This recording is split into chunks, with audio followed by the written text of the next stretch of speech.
All right, so God is a God of order. Итак, Бог порядка. And He specifies everything here. И Он дал детальные указания по поводу всех вопросов. Where you're going to live in relationship to the tabernacle. Когда Where they will live. Yeah, да, где они будут жить и все вот эти вот и все в связи с по отношению к скинии, где они будут and how they will march. И каким образом они будут передвигаться, The order of march is specific. Then you have the Levites carrying the tabernacle, and then you have people behind them. И есть определенный порядок передвижения, то есть есть левиты, которые двигают скинию, и есть люди за ними и перед ними. So they counted the men of war. И они перечислили, посчитали тех, кто мог воевать. But the Levites are exempted from military service. Но левиты, они освобождены от воинской службы. But they are to protect the place of worship and the articles used. Их задача в том, чтобы хранить место поклонения и все связанные с этим принадлежности.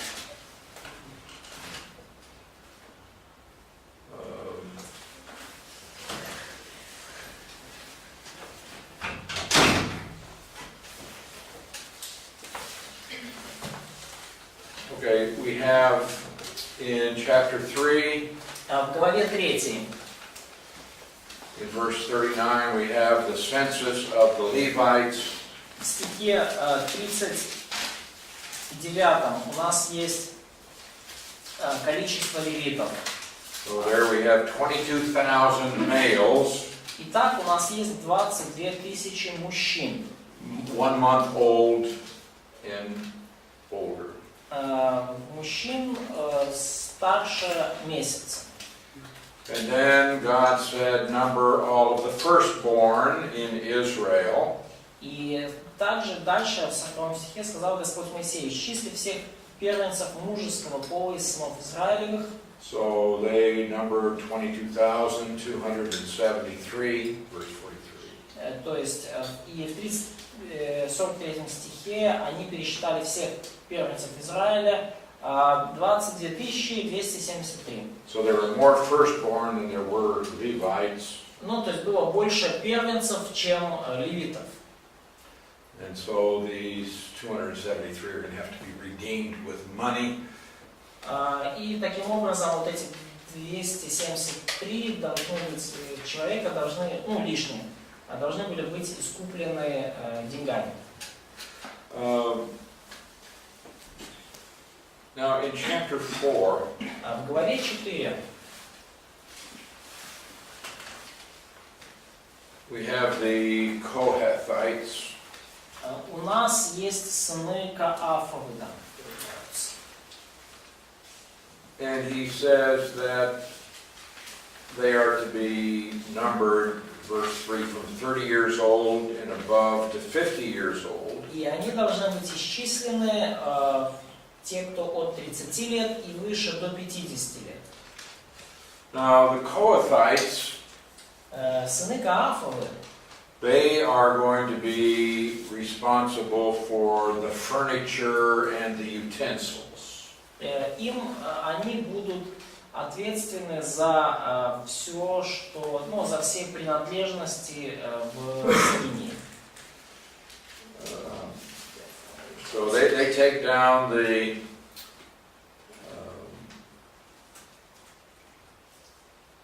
veil. За всю мебель, все принадлежности и утвари. То есть they cover the ark of the covenant with that veil.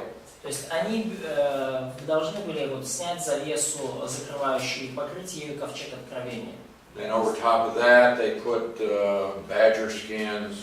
И положить на нее дальше покров из кож синего цвета. And then over that, they put a blue cloth. И сверх его накинут покрывало все из голубой шерсти. So they instructions are given for each piece of furniture in the tabernacle. И указания даны для каждого элемента скинии. Now, when you go down to verse 15, когда мы дальше смотрим на стих 15,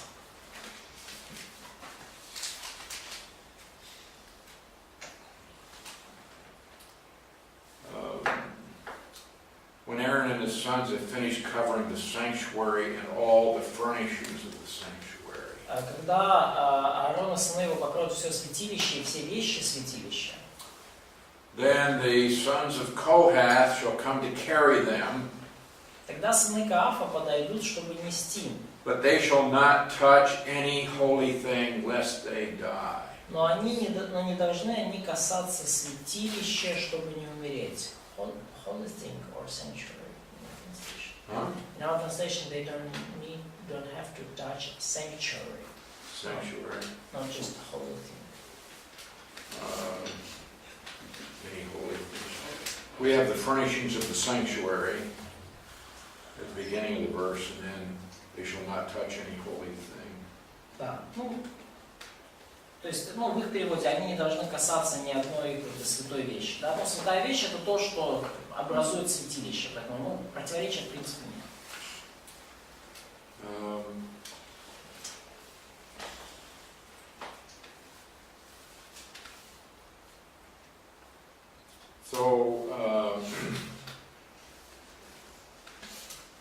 At the end of verse 19 it says, Aaron and his son shall go in and appoint or assign each of them to his service and his task. В 19 стихе написано, что Аарон и сыны его пусть придут и поставят их каждого в служение его и ноши его. But they shall not go in to watch while the holy things are being covered, lest they die. Но сами они не должны подходить смотреть святыню, когда покрывают ее, чтобы не умереть. Each one has a part, and У каждого you can't be часть. casual about this ministry. И нельзя было быть, скажем так, слишком относиться к этому служению как к какой-то повседневной обязанности, к чему-то очень обыденному. It's saying that people can't just stand around and look at these things. Написано, что люди не могут просто вот так вот стоять рядом и смотреть на все вот эти вещи. And most of the people in Israel never saw the things that were inside the tabernacle. И большинство людей из Израиля, они никогда не видели вещей, которые находились внутри скинии. And even here, you have people who have a job to do. И даже здесь вот у вас есть люди, которым поручена работа. And so, in the tabernacle,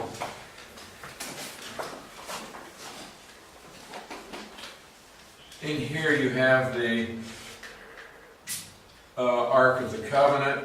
И вот в скинии, в Святом Святых, у вас есть ковчег Завета. And you have the golden altar of И incense. у вас есть золотой жертвенник для благовоний. And here you have the veil, И вот у вас есть здесь завес, separated into two rooms. который отделяет две комнаты. But even this, when they took this veil down, И даже здесь, когда они снимают эту завесу, the men would take this veil and they would cover the ark with that veil. они берут эту завесу и этой завесой покрывают ковчег. And then they would cover it with another animal skin. И покрывают его потом другими шкурами. So you got this. And so they would take the veil and cover it, then they would put another covering over that, and then another covering over that. Покрывало и еще одно покрывало. And then on the sides, И вот по сторонам там they had these rings, у них с двух сторон есть кольца. and they would put poles through those rings. И они вставляют шесты в эти кольца. So it was only after they had covered it up that they would put the poles through the rings Только после того, как они все покрыли, они могли вставить шесты в кольца. so they could carry it.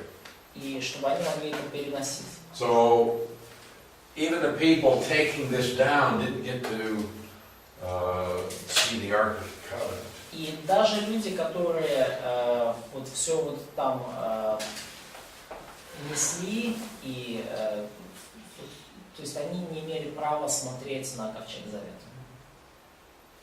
This is very serious. Все очень серьезно. You can't be casual in dealing with holy things. Нельзя быть неаккуратным и легкомысленным по отношению к святым вещам. And notice in verse 23 we have the Gershonites. И в стихах 23 у нас есть уже сыны Герсоновы. From 30 years old to 50. От 30 лет и до 50. They took care of the software. И они занимаются софтом, всеми мягкими деталями. They took care of the curtains. То есть они занимаются покровами и покровы, завесы, занавески. And then in verse 30 we have the Merari. И в 30 стихе мы видим сынов Мерари. From 30 to 50. Тоже от 30 до 50 лет. And they're going to carry the hardware. И они, те занимались софтом, а эти занимаются хардом. They would carry the boards and the bars. Они носят брусья скини и шесты, и столбы, и подножия. Okay. And it says in verse 32, the pillars, the sockets, the pegs, the cords. Все тяжелое. 32 стих. И столбы двора, и подножия их, колья их, и веревки. So we have these Levites who are not priests. То есть у нас здесь вот эти левиты, которые не священники. But they are responsible for taking care of the tabernacle. Но они ответственны за заботу о скинии. It's the priests, family of Aaron, who are going to take care of the actual ceremonies connected with the worship. И только священники, сыны Аароновы, ответственны за церемонии все, связанные с проведением церемоний, связанных с поклонением. So then Moses is going to address the priests and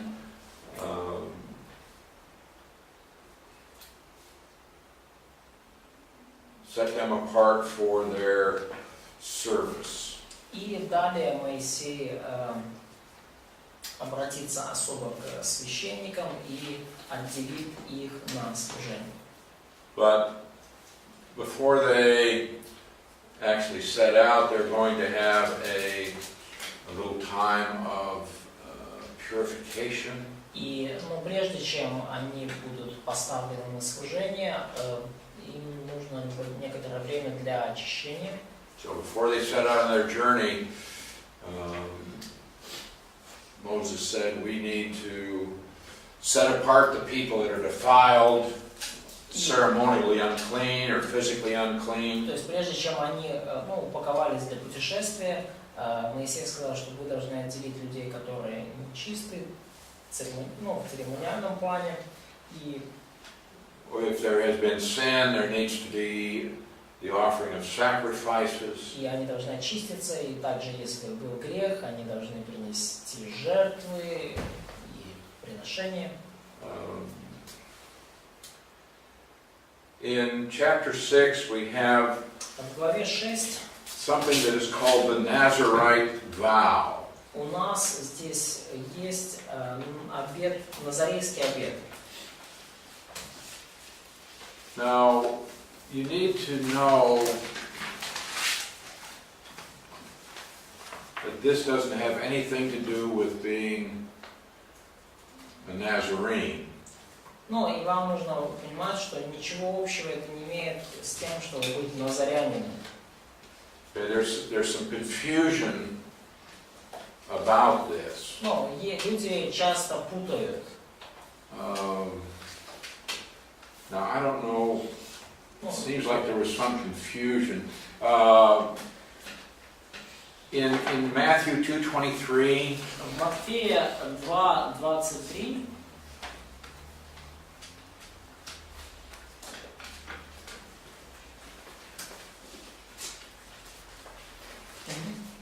okay, it says he will be called a Nazarene. В Матфея 2:23 написано, что Христос поселился в городе, называемом Назарет. Да сбудется реченное через пророков, что он Назареем наречется. What does that mean? Что это значит? Из города Назарет. That he is from the city of Nazareth. Yes, he's from the city of Nazareth. Это значит, что он из города Назарета. All right, in Numbers chapter 6, В числах 6 главе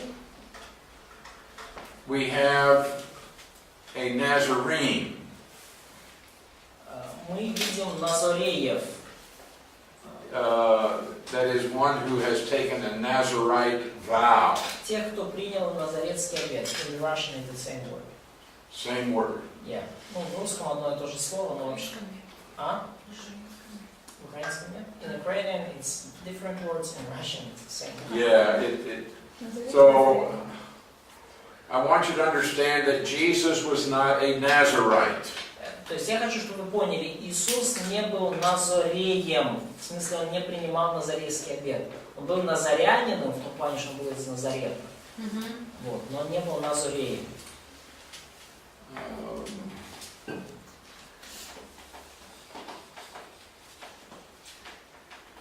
The word Nazarite Слово Назарей means something that has been dedicated, означает, что нечто было посвящено. something that is devoted to God. Нечто особенно посвящено Богу. And he talks about how one becomes a Nazarite. И в 6 главе написано о том, как человек становится Назареем. He becomes a Nazarite by taking a vow. Он становится Назареем, принимая обет назарейства. So in verse 2, Стих 2. when either a man or woman, Если мужчина или женщина, so a woman could take a Nazarite vow. и женщина тоже может дать обет назарейства, They consecrate an offering to take the vow of a Nazarite to separate himself to the Lord. решится дать обет назарейства, чтобы посвятить себя в Назарее Господу. So he's saying, I am going to set myself aside to serve the Lord for a particular period of time. То есть человек говорит, я хочу отделить себя для служения Господу на определенный период времени. Could be a month, Может быть a месяц, year, год, 5 years, 5 лет, 10 years. 10, For some it was a lifetime. а для некоторых вся жизнь. But in this separation to serve the Lord, Но вот в этом отделении для служения Богу he separates himself from anything connected to grapes. он себя отделяет от всего приготовленного, или как-то связанного с виноградом. No grapes, Ни винограда, not the skin, not the seed, ни из сырых, ни сушеных виноградных ягод. not the juice, Ни сок, ни косточки, no wine, ни кожура, ни вино, no vinegar. ни уксус. He shall not cut his hair. Не должен стричь волосы. И вообще, бритва не должна касаться головы. He promises he won't go near a dead body. не будет подходить к мертвому телу, even if it's his father that dies. даже если это умерший отец. No contact with the dead. Никаких контактов с мертвым. If accidentally Если случайно, he нечаянно comes in contact with a dead body, он дотронется до мертвого тела, he said, well, suppose somebody drops dead and touches him. ну, например, что кто-то упал замертво и коснулся его. Ну, вот Well, then there's a special ceremony he had to go through to start the vow again. то есть особая церемония, чтобы он мог заново начать свой обет.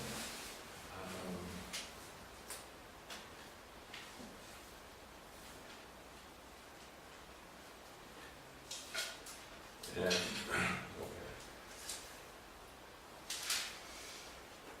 So it was just a vow that you are going to be separated for the Lord's use for a period of time. То есть это вот обет Назарейства, это обет, который отделял вас для служения Богу на определенный период времени. Now, in some cases, a parent might dedicate the child to the Lord's service. В некоторых случаях родители могли посвятить ребенка на служение Богу. Such as Samson's parents, Ну, так как сделали это, например, родители Самсона, Samuel, родители Самуила John the Baptist. или Иоанна Крестителя. But typically it was an individual who would take a vow. Но обычно обет принимали уже сами люди, отдельные люди. And then when the time period was up, there was a ritual he had to go through. И когда срок обета заканчивался, был ритуал, через который они должны были пройти. And then he has fulfilled his vow. И он таким образом исполнял свой обет. In chapter 6, В главе 6, verses 24 through 26, стих 24-26, we have this very famous benediction. у нас здесь вот есть знаменитое очень благословение. Do you know these verses? Знаете ли вы эти стихи? Благословение Ааронова. Then memorize them Заучите на память. before Friday. До пятницы. Okay? Verses 24, 25, 26. Стихи 24, 25, 26. The Lord bless you and keep you. Да благословит тебя Господь и сохранит тебя. The Lord make his face to shine upon you and be gracious to you. Да презрит на тебя Господь светлым лицом своим и помилует тебя. The Lord lift up his countenance upon you and give you peace. Да обратит Господь лица свои на тебя и даст тебе мир. What does it mean to have God's face shine on you? Что это значит, что презрит на тебя Господь светлым лицом своим?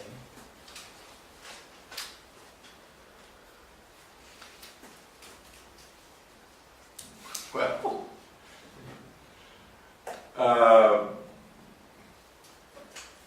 your face can be sunny or it can be dark.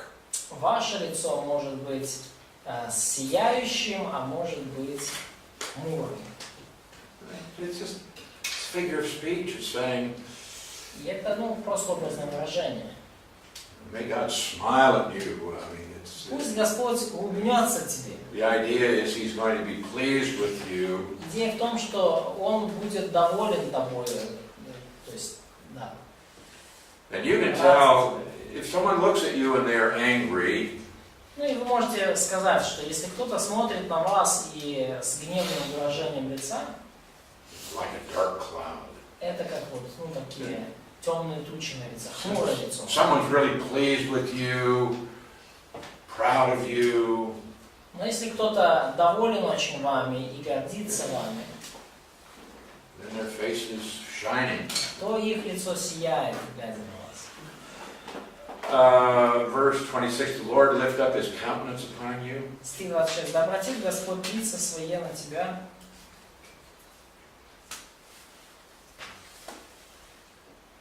Okay, you've got face here. Oh yeah, we got face here. Oh, you've got face one. Okay. Yeah, we have face twice.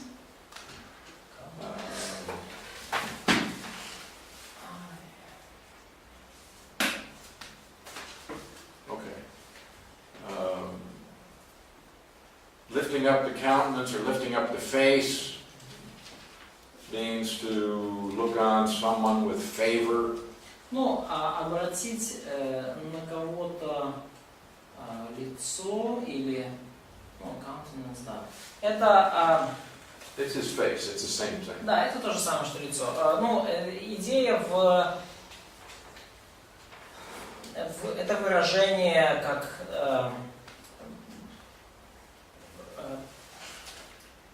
как это в этом контексте сейчас? Расположение. Расположение, да, расположение, Okay. And give you peace. да. То есть Бог будет расположен к тебе и даст тебе мир.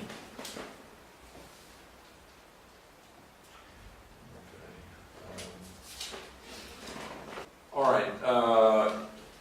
In chapter 8, В главе 8 we have the Levites are set apart. They are dedicated to the Lord.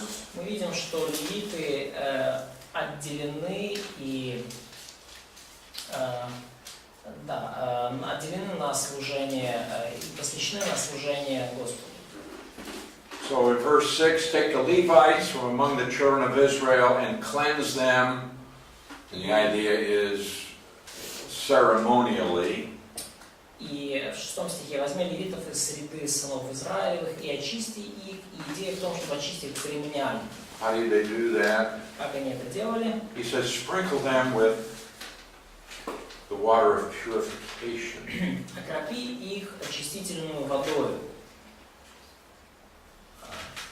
Okay, so this is going to be a ritual. То есть это должен был быть ритуал. They should shave their head, all of their body, И пусть обреют все тело свое and wash their clothes. и вымоют одежды свои. Verse 10, В 10 стихе. bring the Levites before the Lord, and the children of Israel shall lay their hands on the Levites. И приведи левитов их пред Господа, и пусть возложат сыны Израилевы руки свои на левитов. And this is again a ritual of identification. И опять же, это ритуал идентификации. Many churches today have a ritual in which they lay hands on people. И многие церкви сегодня имеют вот этот ритуал, когда они возлагают руки на людей. When they install deacons or elders or pastors. Ну, например, когда они как рукополагают диаконов, пасторов и старейшин. And this is identification. И это акт идентификации. We now acknowledge that this man is one of us. That is, maybe he's one of the leadership. И мы этим самым показываем, что вот этот человек, он один из нас, один из наших руководителей. We are identifying ourselves with this man. Мы себя идентифицируем с этим человеком.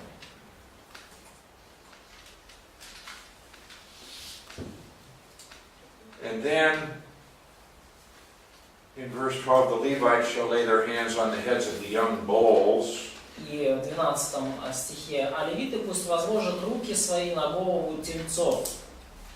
Again, we have the idea of identification. Now, the sins are identified with this bull. Ну и опять же у нас идея идентификации, и теперь и грехи идентифицированы с этим тельцом, с молодым быком. And so, what we have here is these Levites now are set apart for special service. И что у нас здесь есть? Эти левиты отделены на особенное служение. Right, in verse 18, В he стихе says, I've taken the 18 Levites instead of all the firstborn of the children of Israel. сказано, Господь говорит, и взял левитов вместо всех первенцев у сынов Израиля. Because the Lord has said, okay, the firstborn will be dedicated to the Lord for sanctuary service.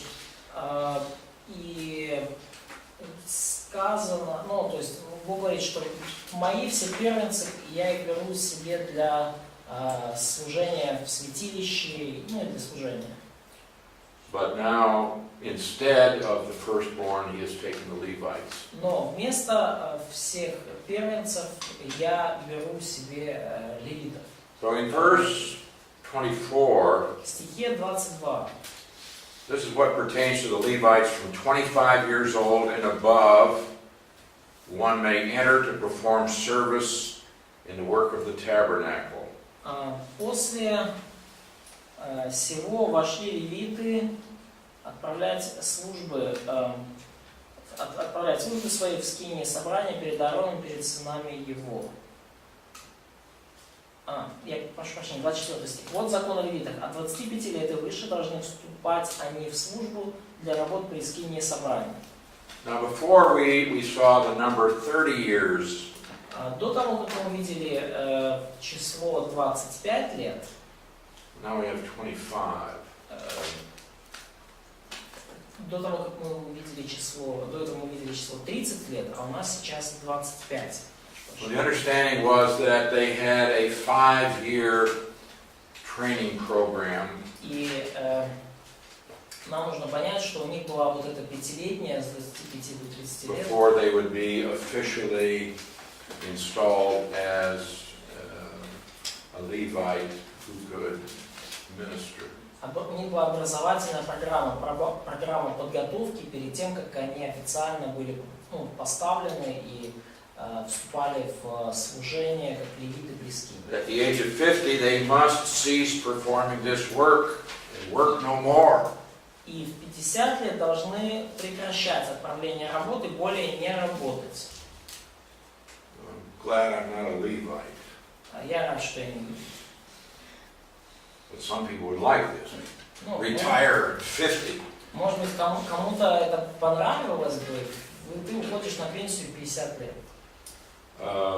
Also in verse 26, they may minister with their brethren in the tabernacle at meeting to attend to needs, but they themselves shall do no work. Тогда пусть, 26 стих, тогда пусть помогают они братьям своим содержать стражу при скине собрания, работать пусть не работают.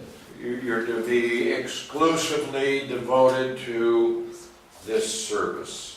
То есть они должны быть посвящены исключительно на это служение. All right, now in chapter 9, В главе 9. now it's the first month of the second year. Вот первый месяц второго года.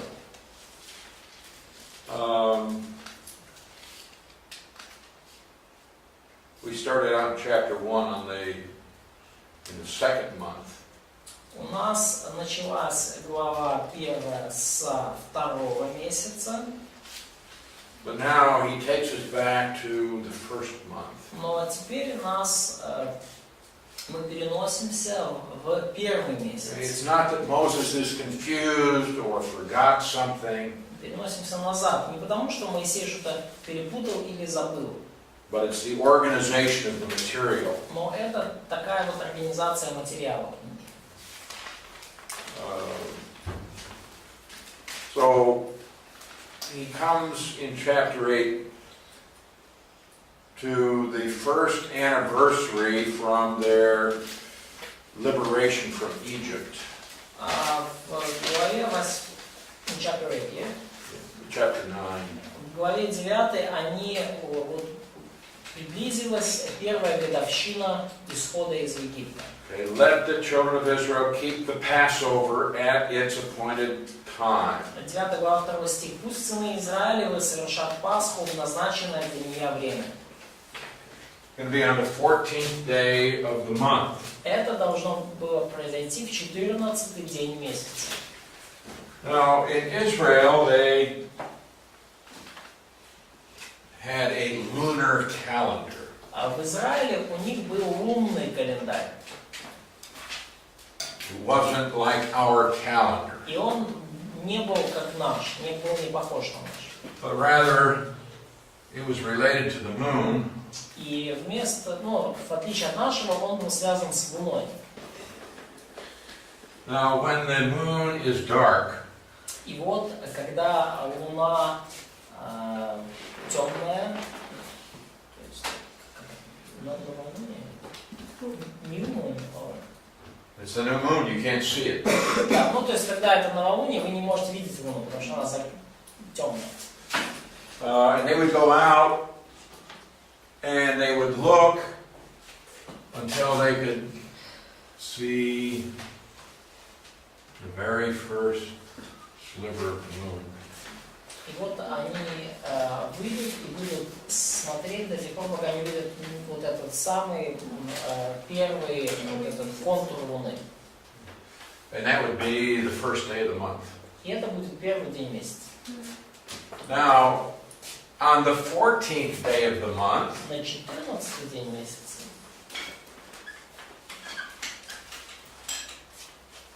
the moon will be full. Луна будет полная, полнолуние. That's the way it works. Вот так это и работает. Which means on the Passover, Что значит? И это значит, что на Пасху big moon. большая луна. Полная луна.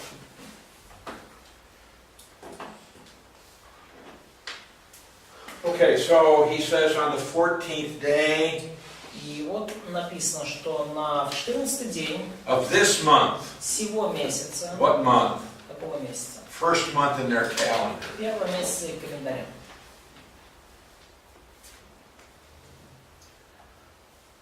Как он назывался? Вот was the name of this month? Aviv. Авив. Not to be confused with Lulaviv. Ну, это не будете следить. This would be March or April on our calendar, Ну, по нашему календарю это март или апрель. depending on the moon. В зависимости от Луны. Do you know why resurrection is celebrated a different day every year? Вы знаете ли вы, почему Пасха, воскресение Христа празднуется в разные дни каждый год? Sometimes March, Иногда в марте, sometimes April, иногда в апреле, sometimes even May. иногда даже в мае. Why? Почему? Лунный календарь. It's a moon calendar. Because of moon calendar. Это получается, Because of this. Из-за этого. And so what the Roman Church did was to say, И что придумала Римская Церковь? Они сказали так. the first Sunday Первое воскресенье after the first full moon, после первого полнолуния, after the 21st of March. после 21 марта.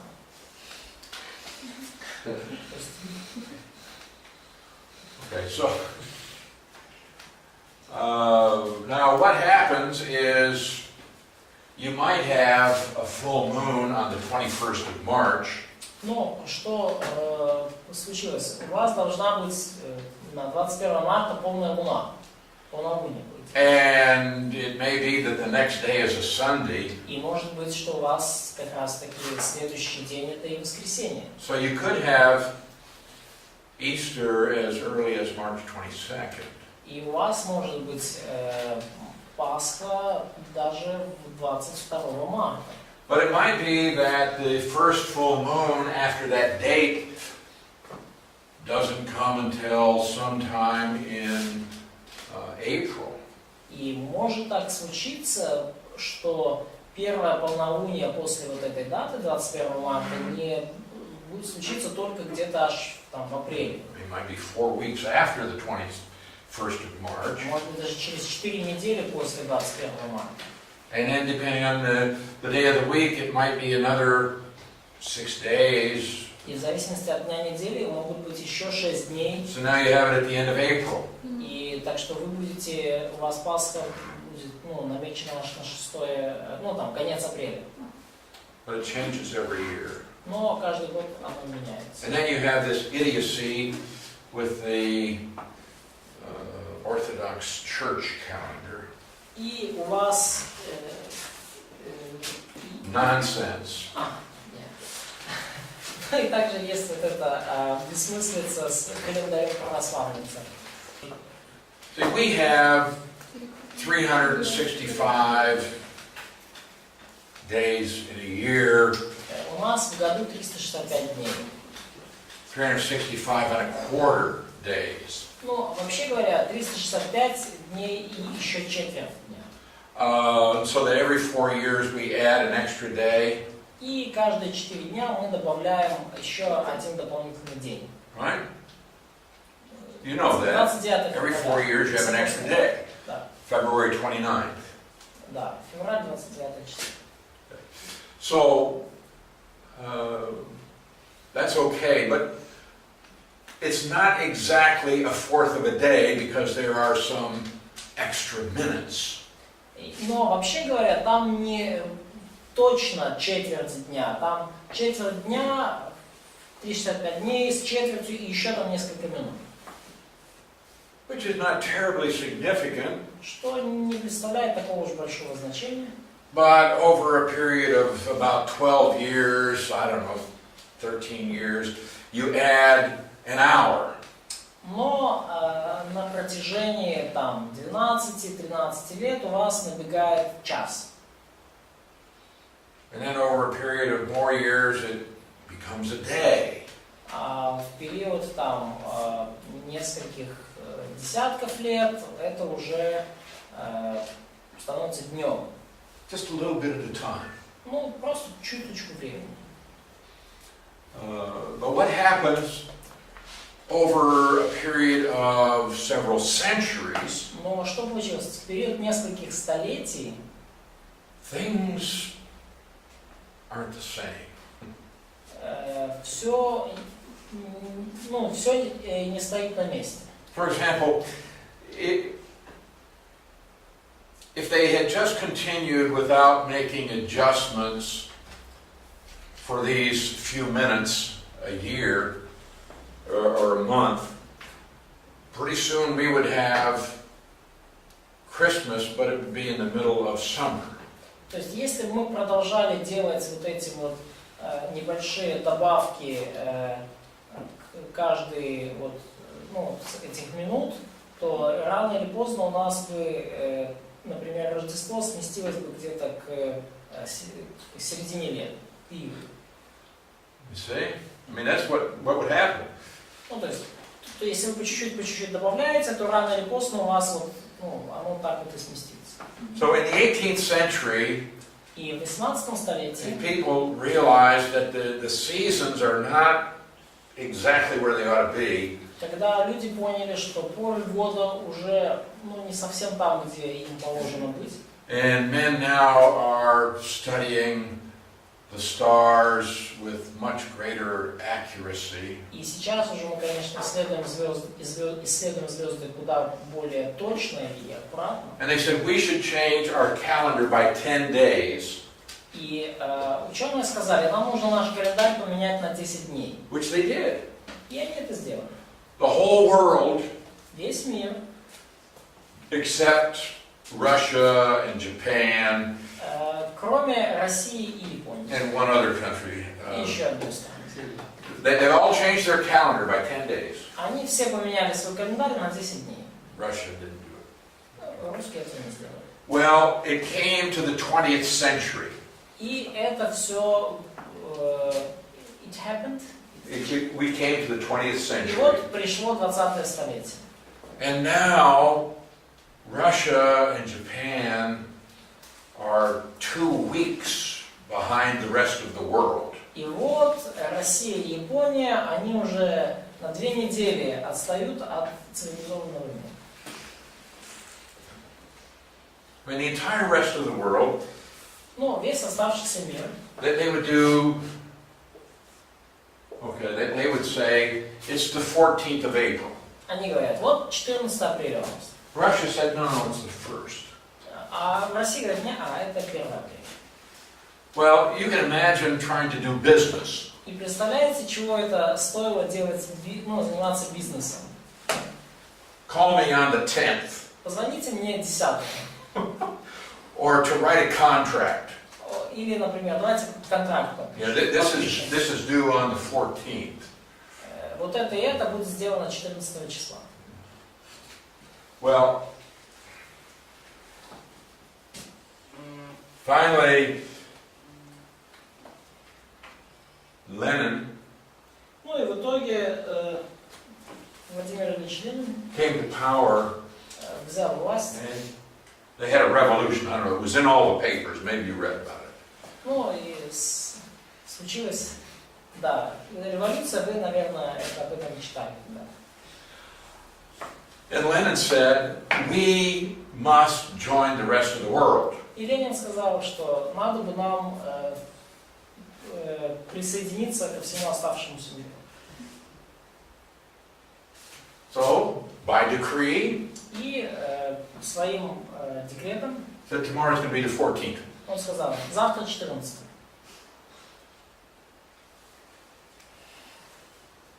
Well,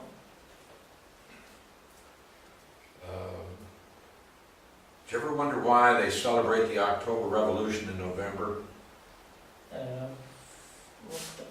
The October Revolution? Да, теперь вы понимаете, почему они Октябрьскую революцию в ноябре праздновали, да? When do they celebrate it? Когда они ее праздновали? День Октябрьской революции, когда праздновался? November 7. Isn't that strange? Странно, да? Okay, listen. What happened was they just changed the calendar. Что случилось? Они просто поменяли календарь. Today, it's going to be like the 31st. Tomorrow is going to be the 14th. Ну, сегодня, например, 31 марта, например, а завтра уже 14 апреля. Okay, it's all on paper. Все это на бумагах. Nobody's taken any days off your life. Никто не забирает дни из вашей жизни. But the Orthodox Church said, Ну, православная церковь сказала, but we have a saint on every one of these days. у нас же святой на каждый день расписан.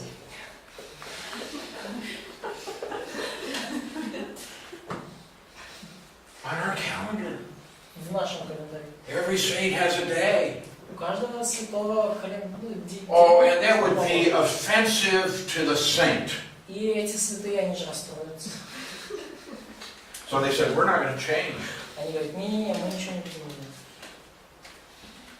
So, you see, we talk about Orthodox Christmas. И мы говорим о, ну, вот, о православном Рождестве. And we say, well, that's the 7th of January.